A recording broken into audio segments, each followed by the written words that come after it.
You know, something interesting, guys. This is the standard fertilizer eggplant. As you can see, I've got a lot of worm poop all over this guy. They've been just tearing at it.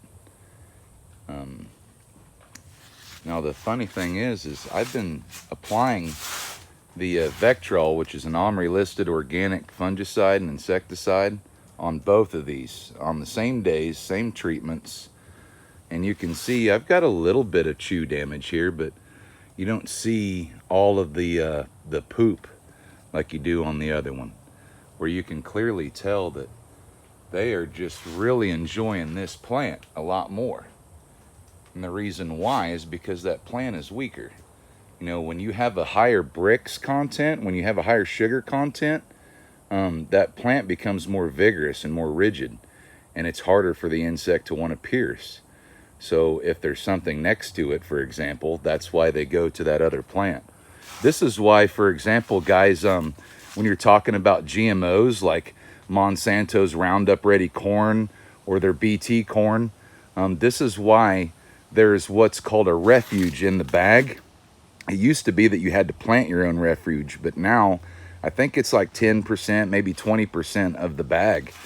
It could be as small as 5 these days, I really don't know. But a percentage of that bag is regular corn seed. That way, they hope that the insect will just attack the other seed, the other plant, versus mutating and growing a resistance to the Roundup. But that backfired. Now you even have Roundup resistant weeds. You have BT resistant worms, all kinds of nasty stuff. But it's always a good idea to have something in your garden for the insects to munch on. Now, I'm not used to growing in pots like this in a greenhouse.